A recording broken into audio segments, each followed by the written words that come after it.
Welcome to Business on the Vine. I'm your host, Lady Jen Du Plessis, and in this dynamic series, we dive into the challenges, breakthroughs, and victories of entrepreneurs who have turned their passion into success. Welcome. Hey there, I wanted to take this opportunity to introduce my guest for this show. And I know this is not my normal, but sometimes you just need to you feel like you need to do it.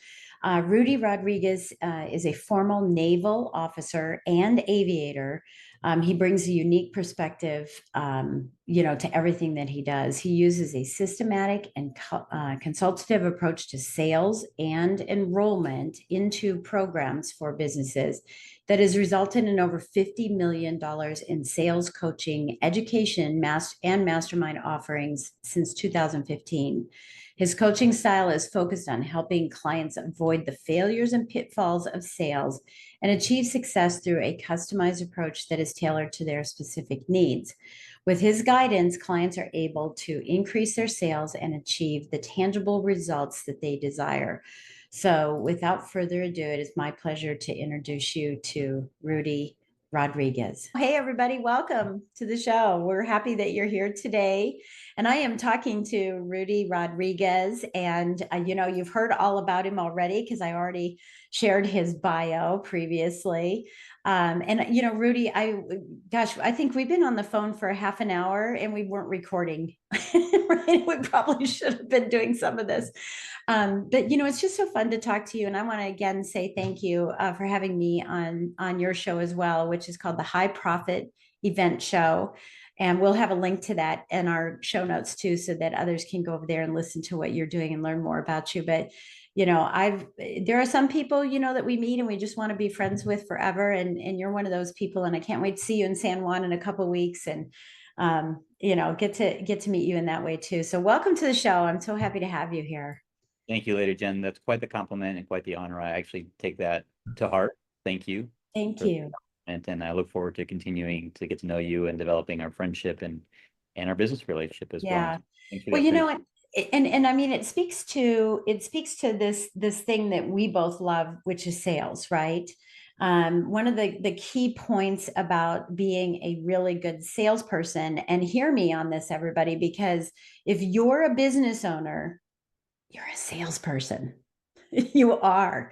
You can't just be behind the scenes, right? You have to be a salesperson. You're selling yourself, you're selling your clients, right?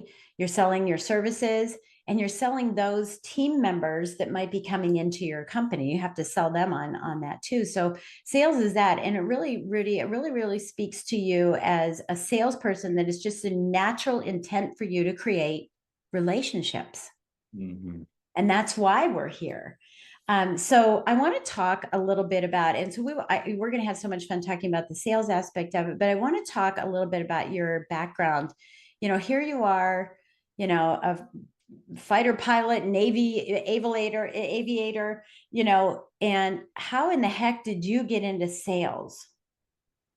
Yeah, thank you, Lady Jen. First, I meant to address this in the green room here, but it's a common misconception. I was a naval aviator. I was a Navy pilot, went to the U.S. Naval Academy, got my degree in systems engineering. I know you got your degree in architecture and mechanical. We had a nice chat about that.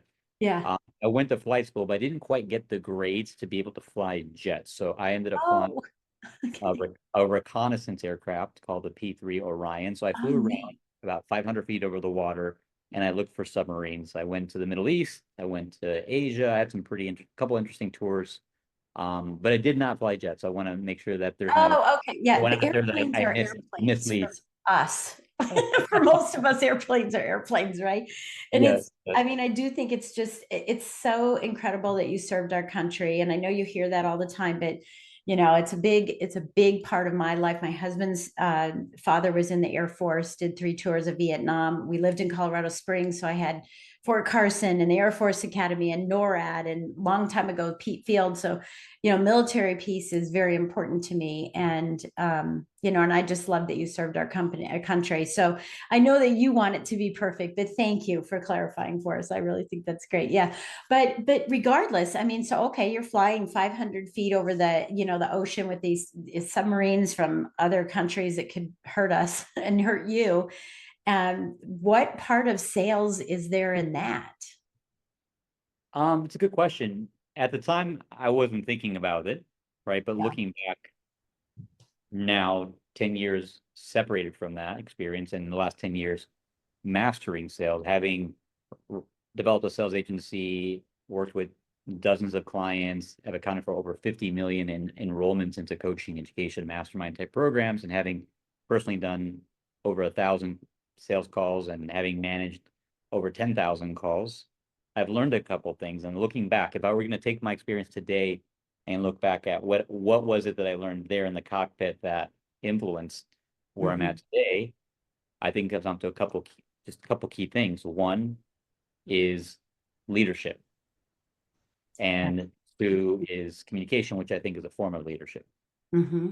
Being in that cockpit, and honestly, the whole career at Naval Academy, going to flight school, becoming a part of an air crew of like 10 to 12 people, it came down to leadership.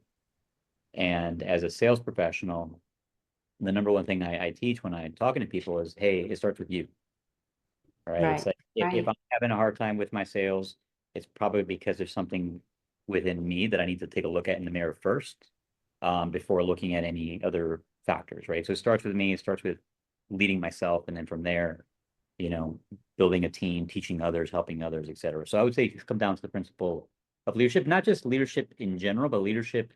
It's easy to be a leader when things are easy, Yes. Yes. but it's leadership when you learn what you're made of when you're put in high stake situations, high stress situations, like perhaps flying an aircraft through a thunderstorm, or having a weapon system targeted on your aircraft and you have to like react to it, or having an engine that catches on fire, right? And it's like, okay, well, what do I do? Obviously there's training, but those are the situations where leadership comes through. And similar with sales, they're high stake environments, especially when you're representing someone else's business or your own business. Um, you know, Sales are the lifeblood of business. And if without doing it well, then businesses close their doors, right? Yeah. So there's a quick little connection between what I've learned the last 10 years and what I was doing flying airplanes.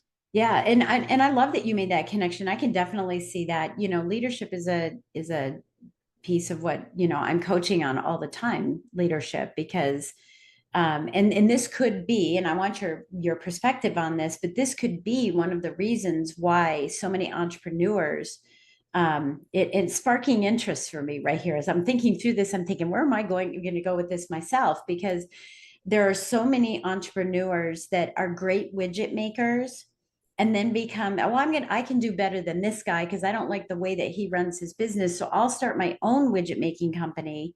And what they end up being is a glorified widget maker who doesn't have any benefits and doesn't make any money, and would want to go back to the 9 to 5 because it's better than the long hours that they're working now.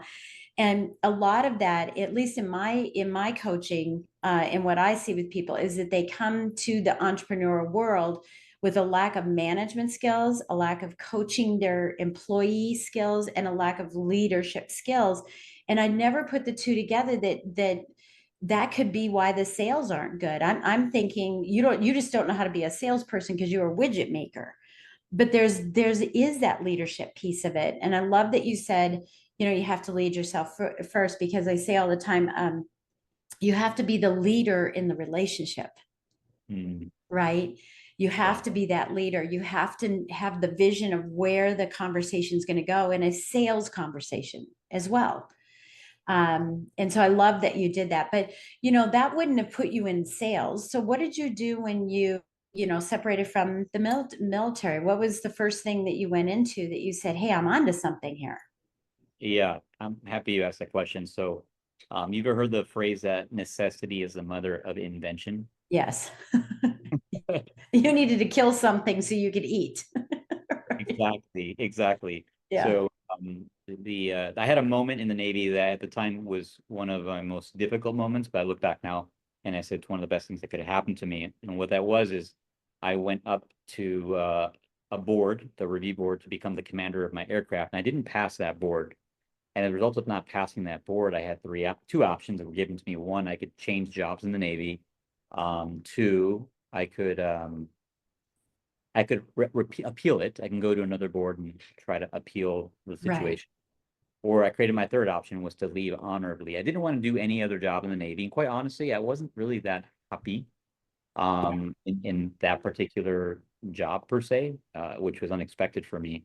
I guess maybe because I always wanted jets and I didn't want to settle for less. Right, Uh, right. Yeah. yeah.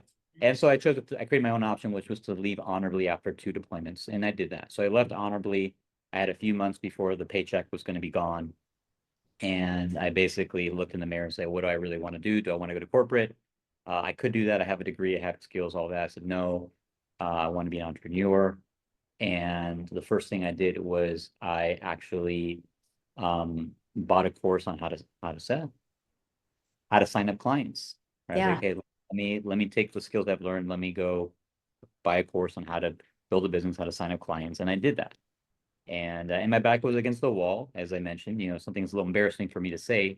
Is the fact that I went and moved back in with my parents. And Mm-hmm.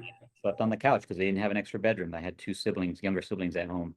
But that motivated me, that back against the wall scenario where I didn't have money coming in. I had some debt. Um, and I had a course on how to sign up clients. It's like, well, I got one option. I mean, I always have many options, but I knew I had to move forward. I took the course, applied it, signed up my first client as a private client around accountability and things that I've learned in the military. And I was like, well, I can do this. So I leaned into it.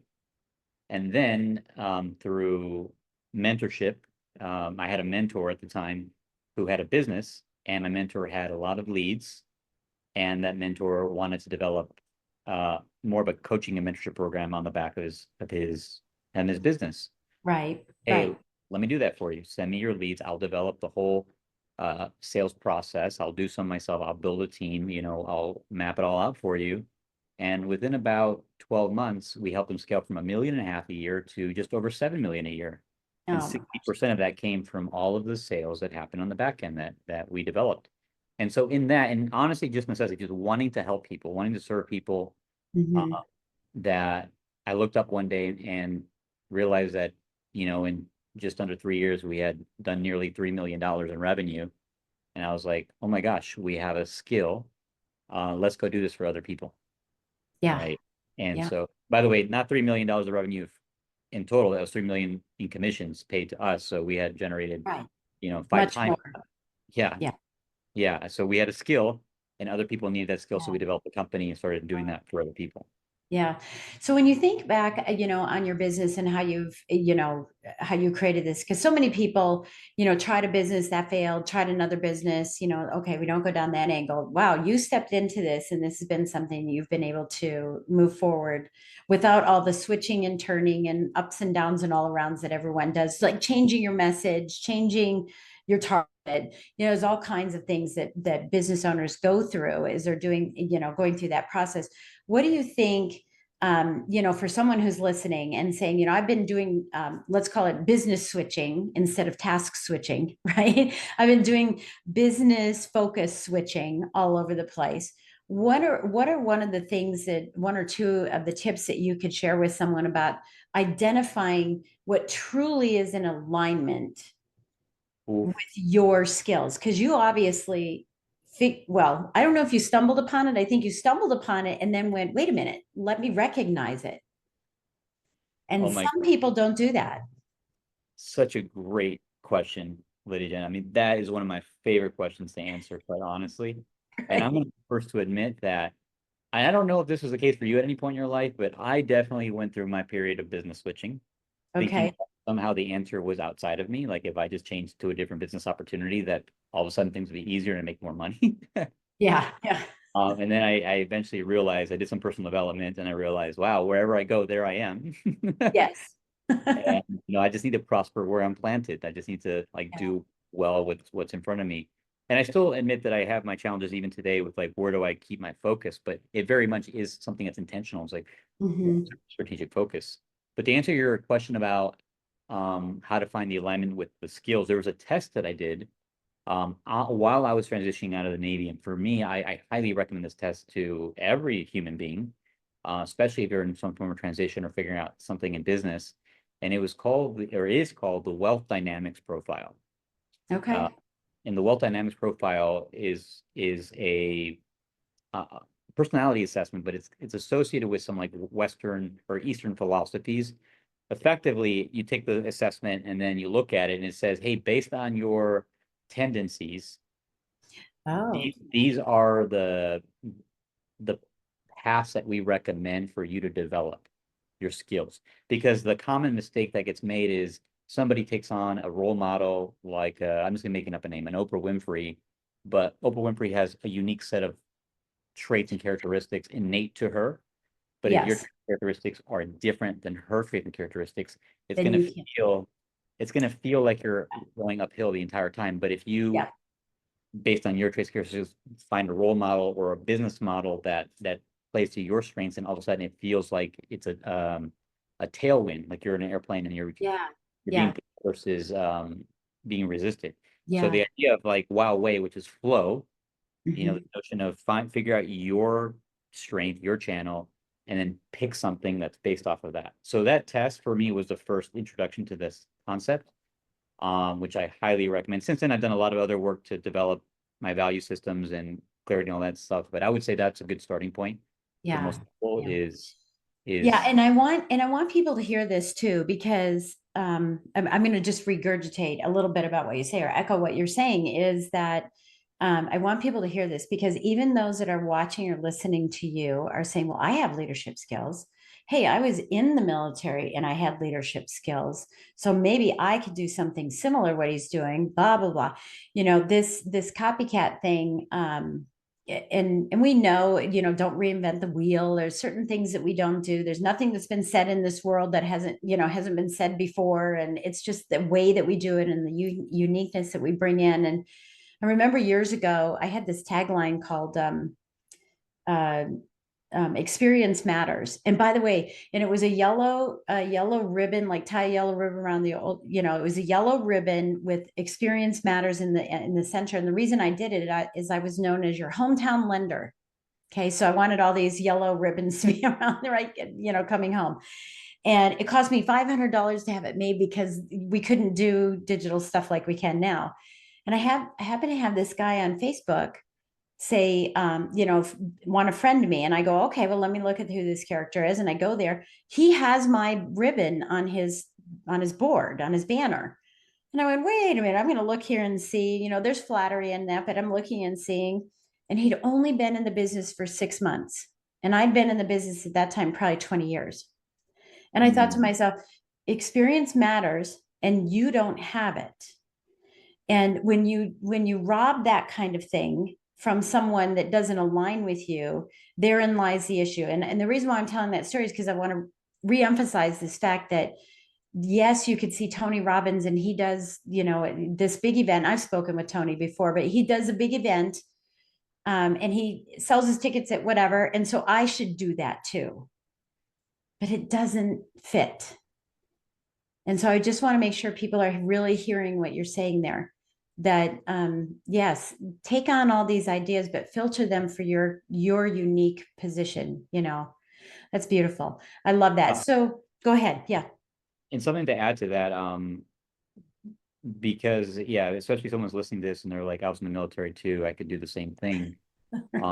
That's important, right? They Yeah. say the success that's in public is oftentimes hidden, or you don't see what happened behind the scenes. Yeah. Um, there's the leadership skill, but there's also the work skill, the business skill, right? They're two different skills, and they both need to be developed. They're Mm-hmm. both two axes to one lever to one, vector. Let's speak engineering terms.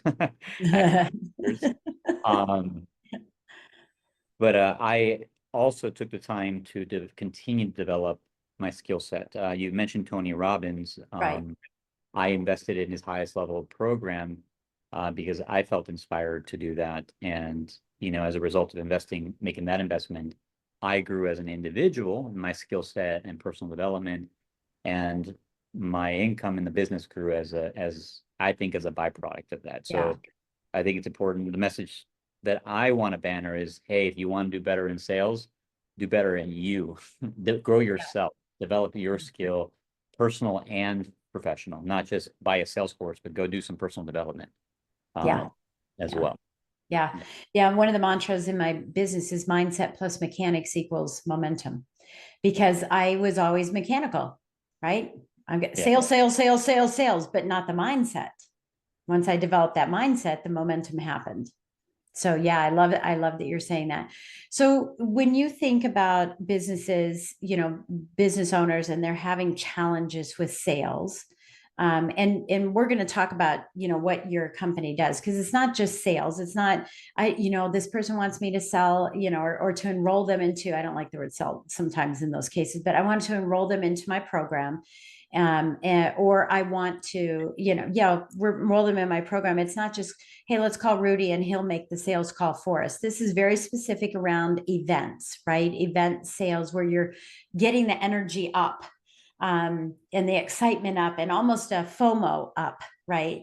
But how do you work with the business owners that choose to engage your company to ensure that you speak their language? And for me, it's voice, right? There's something about scaling a business that I work on that is vision, values, and voice. How do you get their vision? How do you understand what their values are, and how do you obtain their voice so that when you're speaking to people in these high ticket events, that they're not thinking they're getting one person, and then when they get into the program, all of a sudden, oh, that's not what they told me, or you're not like them, or whatever. How do you accomplish that with the business owners? There's another underlying question there, but yeah. Yeah, there's several things in there. So Yeah. big here, we help sell your high ticket mastermind or coaching program without having to use heavy-handed sales techniques. And to be specific, when I say high ticket, I mean $10,000 or higher. That's where the skill set is required. Somebody in the back of the room collecting a few $100s for a book or a course, that's different from someone making a decision that could change their lifestyle, right? The major decision, in many cases, it's a life-changing decision. You need professionals, not just volunteers.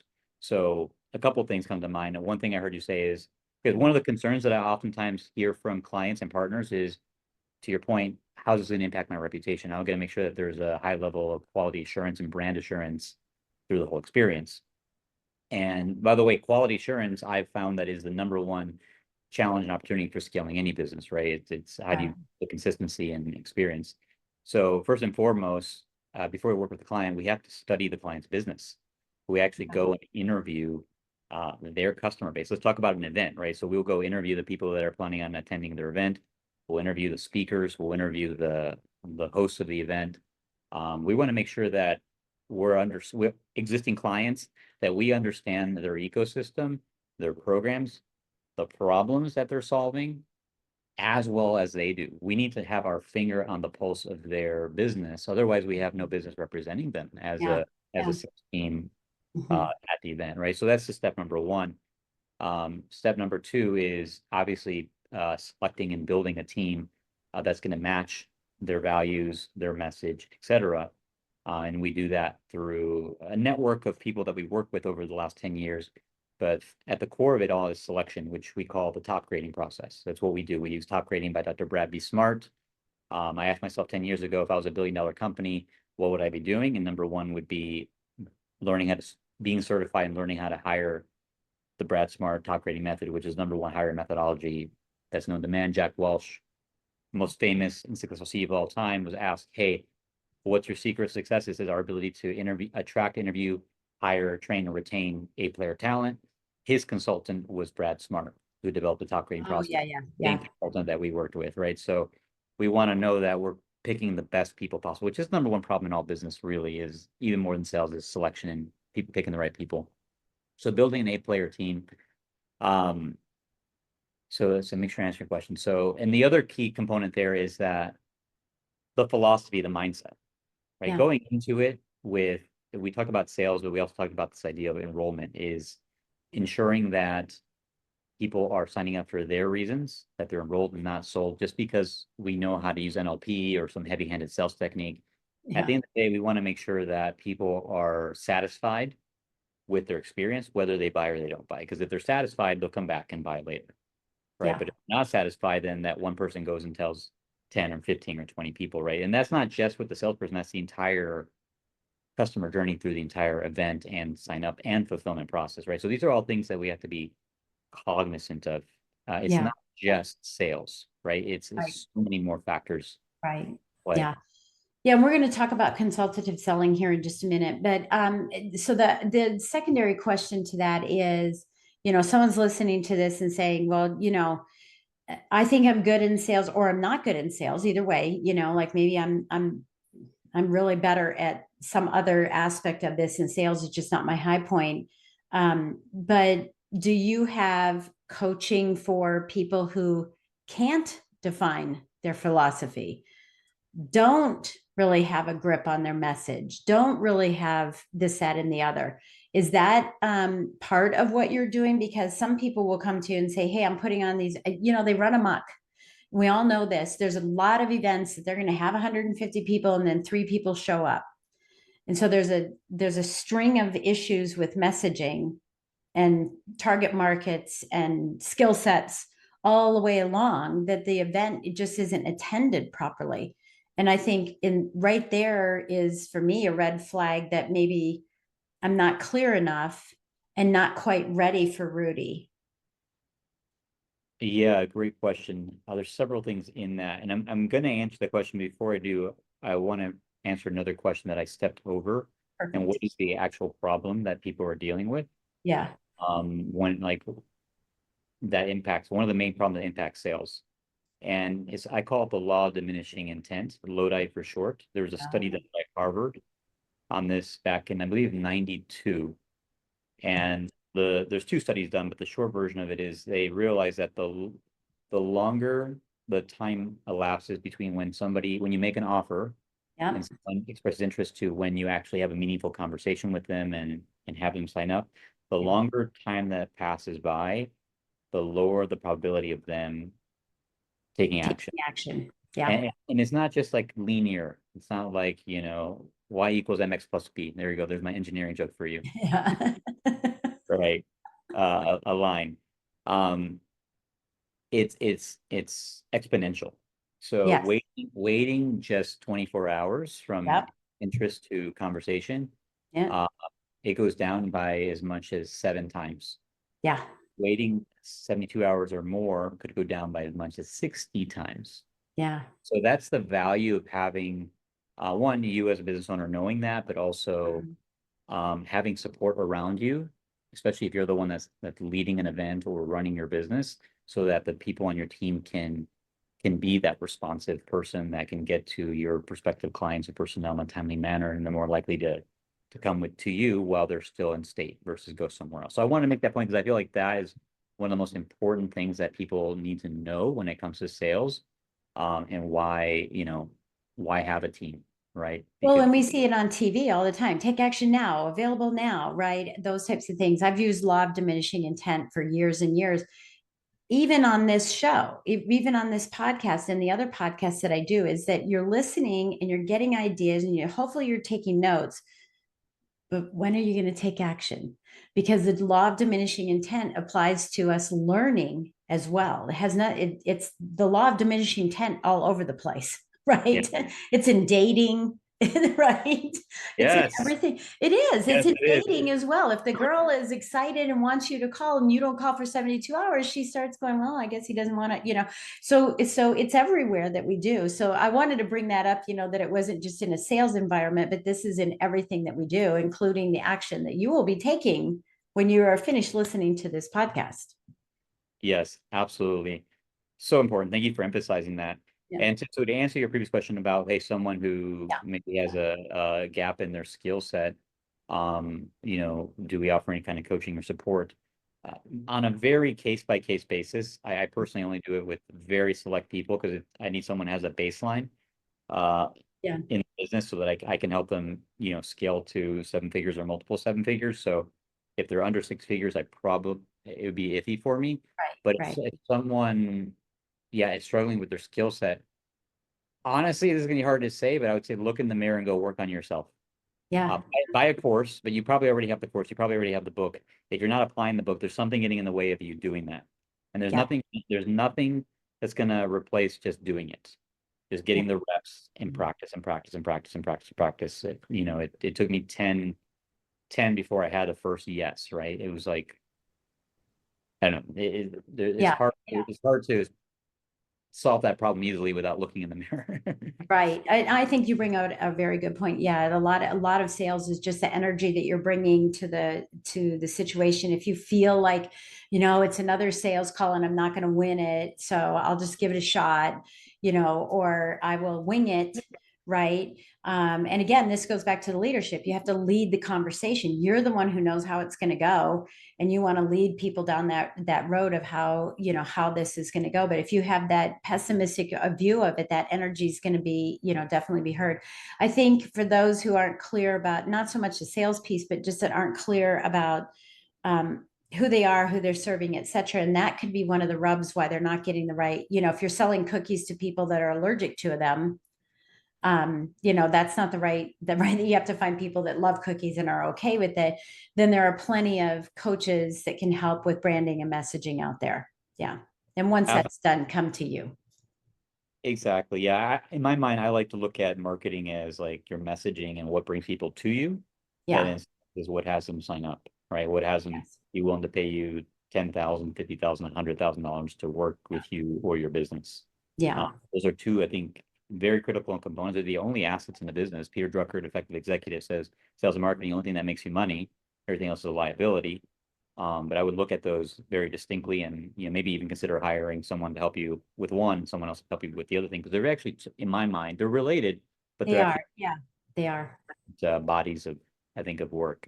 Yeah. Yeah. I think they are too. I think that's a very good point. Yeah. So I will share, yeah, if you go don't ahead. mind, because I think I can share something that might be helpful to answer that question. And it's just Yeah. simple mindset pieces.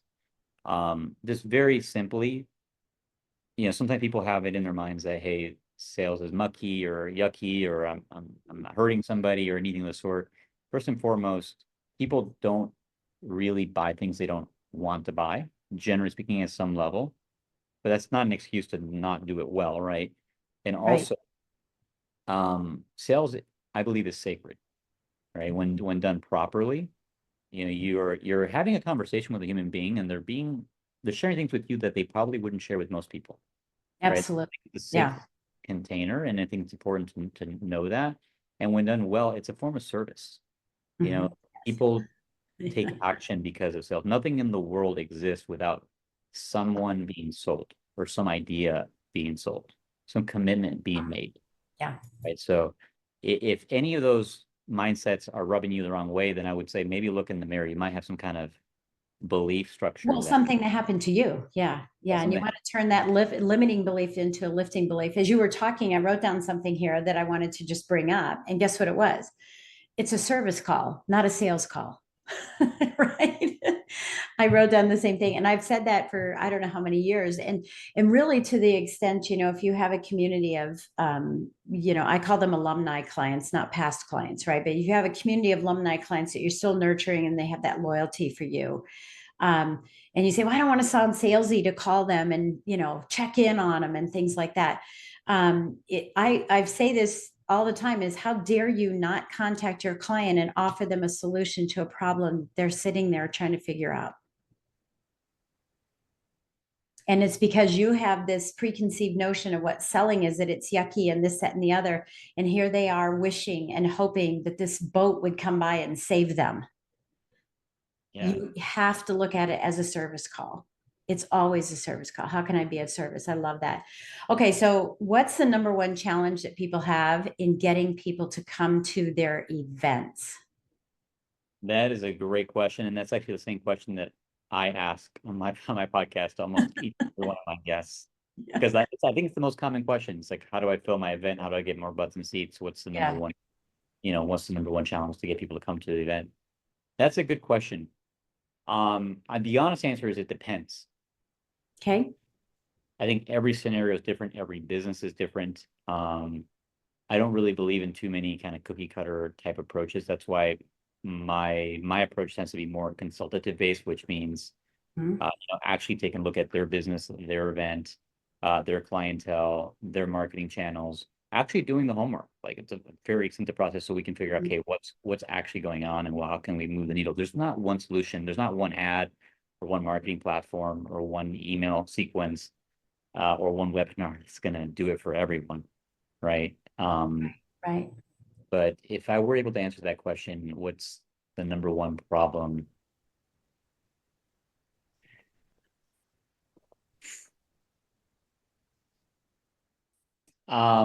Yeah, what comes to mind is the number one problem would be not knowing what the number one problem is for your clients. Okay. Yeah. Yeah. That's really powerful. It is. Yeah, because a lot of people don't know what that number one problem is. They know what they think the problem is, but they haven't bothered to do the research to find out what is the thing, you know. Um, and I was doing that, early on. I was trying to come up with all these fancy words to say that, your business runs you instead of you running your business. And that phrase right there came from a client. I'm just so sick of my business running me. I want to be able to run my business. And I thought, oh, so that's what I should use instead of the confluence of, I mean, really, that's what we do is we spend all this time trying to find these right words, but we just need to go ask them. Yeah. I love that. Yeah. Instead of a something, or assumptions. Sorry. that was a Bushism. Is a something a word? Wow, that's a new one. I love that you're saying that as well. So what else would you like to talk about that I haven't spoke about? Because we're going to have links to your virtual event sales team page so that someone can look into, hiring you and your team to help them with their high ticket sales events at their retreats or their masterminds or their virtual events. I know you love doing virtual too. It's not just in person. And I'm impressed with that because that's more challenging than the in person. Well, what else would you like to share with someone who's listening today? Yeah, I think for me, the most important thing that I could share with any human being is the reason why I'm walking on this planet. The reason I'm on this planet is because I have a passion for creating a world where every human being who is seeking it, who looks for it, gets access to the coaching, the education, the support they need to succeed in their Mhm. life, in their businesses. I've been very blessed to have had two loving parents and a loving household where there wasn't an issue with domestic violence or drugs at home. So God, thank you. Yeah, that's Yeah. not everybody has that. But outside of that, I didn't have any particular advantages growing up. I didn't particularly know people and have money given to me or anything of the sort. I You had had to to be earn resourceful. my way up, my own scholarships, my own everything. But I didn't do it alone. I definitely didn't do it alone. I did it because I had support between Mhm. parents, coaches, counselors at high school. Eventually, when I had money, I could hire people to mentor me. And the last 10 years, I've invested nearly $1 million in my continued education. Mhm. And I want everybody to be able to do that. I want everyone to be able to live their dream. That's actually my dream. I want to help other people live their dream. And I Yeah. believe that my vehicle to help people do that is by partnering with reputable brands like yourself, Jen, and other people that might be listening to this who have wonderful programs that change people's lives and helping them enroll more people into their programs. Because together, that's how we're able to help more people get the results in their life, which for And me, live those dreams. Yeah. And live those dreams. Yeah. It's live the beautiful. American dream or the European dream, wherever you're at in the world, live your Yeah. dream. Yeah. Well, and that's your inspiration. That's the thing that gets you up in the morning. And, as a business owner, for you listening, what is yours, and part of this is the why, right? But it's also the purpose. It's also, what makes your heart pump. I always think of it as, what makes my heart pump faster because I'm so excited about it, right? There's this passion mode that's in there so that you're not waking up every day going, oh, what's now? All the challenges, but rather springing out of bed and saying, where are they? Who can I help? Where can I go? Who can I serve? Right. And just letting nothing get in your way. And I think that that's super powerful because, I could ask you what inspires you, but you just answered the question. I mean, that's what inspires you is helping people realize their dreams through your product and services. And we should all be thinking that is, how do I help everyone realize their dreams through the services I provide? And I need to let them know that as soon as possible. I want to ask you another question that I don't always ask. I don't always ask everybody, but is there a book that you're reading now? Is there something that you've read recently that has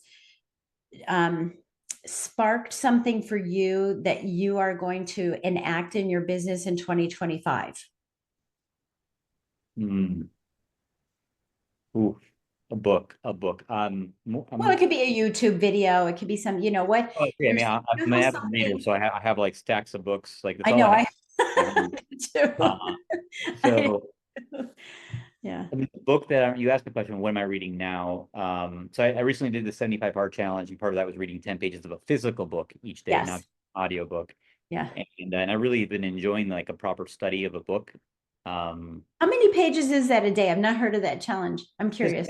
10 pages a day, but it's Oh, yeah. See, 300. I read 3 to 4 books a week. So Yeah, I see, won't do the challenge. Okay, that's why I haven't heard the challenge. Yeah.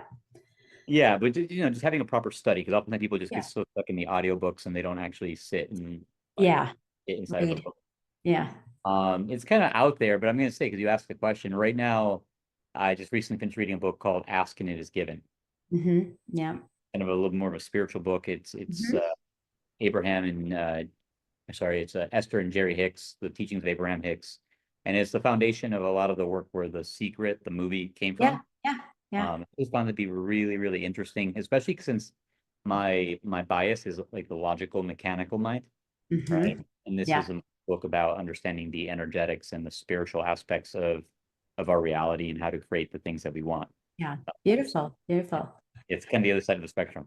Yeah. Well, if you want to stay in line with Ask, Mark Victor Hansen, who's the co-author of Chicken Soup for the Soul, he's a friend of mine. He and his wife, Christine, wrote a book called Ask Hmm. that is in alignment with that. It's sort of the manifestation of asking for what you want, right? And realizing that it can happen. So if you want to continue that thought pattern once you're done with that book, get his book for the same thing, right? Something very similar, probably a different angle to it, but I love that you're exploring all those, those pieces and going out of your comfort zone. And this is something that we have to do as business owners all the time, is we have Yeah. to get out of that rut. I love routine. I think routine, I tout that routine and consistency is the key to everything, but sometimes it's a rut. And we have to recognize when it's a rut and not just a routine that's going to get me to the end. And I think that's, really powerful that you're doing that. So, congratulations for continuing to be that person. Thank you again. If I can make one more book recommendation, since this Yeah. is we're Yeah. assuming this is a business audience, right? Yeah. Number one book that my mentor recommended to me, and this is a gentleman who, by the age of 30, had several businesses, multimillionaire, had sold 16 businesses profitably. Wow. He said three things you got to do in your life. One, do the landmark forum, which is personal development. Mhm. He said two, get grounded in whatever faith or belief of your choice, but choose something. Use your God muscle, develop your God muscle. And he said three, read a book called The E-Myth Revisited by Michael Yeah. Gerber. Yeah. And the E-Myth basically addresses a lot of things we've been discussing here. So why is it that most businesses get run them versus Yes, I know. why is it most people end up closing their doors within a year, 50% Unless a year, or, we know all the stats are so bad. Yeah. Yeah. So I would say if there's a business book that I would recommend, it would be that one. I do my best to review it every couple of years. It's just such a great book. So you asked for Yeah, a book. you know what? By the way, you bring up a really good point. So one of my mentors is Darren Hardy. And I was talking to him, and yet he knows I'm a speed reader. I've been a speed. Well, look, I was going to be a cardiologist. So I took speed reading because I figured I'd have to read a lot. Right. And I wasn't the best. I would get through a half a page and wander off, and then I'd have to read the page again. Right. And I took speed reading and I still do it. And there are times when I just sit and read, but I definitely speed read when it comes to personal development and business development, because I just want to get the information. I can't wait to, consume it. And he said to me, well, that's great that you speed read, but what is this book about? And I go, yeah, I know, kind of, right? I could remember after I read it, but I couldn't remember a year ago, right? I didn't let it sink in. And he said, you can speed read or not, I don't care, but you have to read each of these books, and we named whatever they were, it was like 10 or 15 books. I want you to read each of them another 3 times at least. And so now it's become, I have a set of books that stay in there right behind me. I have a set of books that stay there. And those are the books that I reread every single year. Amazing. I want that list. Oh, I'm happy to give it to you. To give it to you. Yeah, I love that you're doing that. So, yeah, we go, okay, yeah, I read the book, it's done. I play with it for a little bit, remember it for a couple days, a couple weeks, it drops in, and then pretty soon it's gone. And if we think, this is morbid, but what happens when people pass away is that no one goes to a funeral and go, I hated him, he was horrible, this, she was that. They all go and say, oh, remember how they would call you every Saturday, or remember she always had this cool laugh, or remember the wonderful things. And if we could deploy all of the beautiful things that we see in other people, Yes. imagine how much better we would be as people. Yes. And the same thing holds true if we could deploy the bits and pieces that we take out of books and YouTube channels, or conferences, or a speakers talk. And then we actually deployed those little bits and pieces, not the whole book, not the whole speech, right? Deploy those pieces that resonate with us. Imagine how much better we would be as business owners. Yes. Lady Jen, you mentioned something that for me probably is the whole point of this whole existence of life is my mentor taught me early on, hey, the first thing to do is imagine what you want to be said about you when you pass away. Yeah, I've done that one too. Yes, write your obituary. Yeah. Exactly. And my mentor, actually, that I'm referring to, his name is Vernon J. Lavia. He passed away just over a year and a few months ago. Yeah. And I had the honor of opportunity to actually be at his funeral. And, he really walked his talk. And as I looked around and saw who was coming through the door, I mean, there was a line out the door.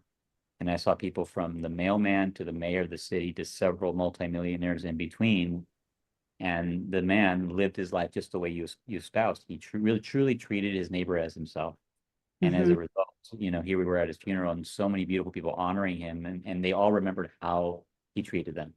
Yeah. From like I said, the mailman, the person that he knew the guy's name, he knew his family, to the mayor. It was like really lived. He espoused this concept that you're sharing. So yeah, I think that's beautiful. Well, it's beyond the golden rule, right? The golden rule is treat others as you would want to be treated, right? But the platinum rule is treat others the way they want to be treated, not as how you want to treat them, right? And yeah, I think that's super powerful. And again, business on the vine is all things business, and part of this is for you to have that mindset shift and to be thinking in a more philosophical way. I love the way that you said that. I use the word vision, but it be thinking in that philosophical way on how you serve people and how you show up to people, with people, and how you're showing up. And you've just brought out all kinds of great things. And we were going to talk, and we did, about sales. So this is a perfect example that sales aren't what you really think they are. Sales I think it's its own myth, right? It's its own myth. And I think that you truly bring that out. And so I know the best way to get a hold of you, right, is to just have everyone go to your website. And and then when you have a conversation with them, you'll find out that they were on this show, and or that they heard you here. Is there any one last quote you would like to leave before we end our time together? Thank you. Definitely the website, and also our podcast, highprofiteventshow.com. Yes, again. Yep. Or somewhere. That's a great resource. Last quote.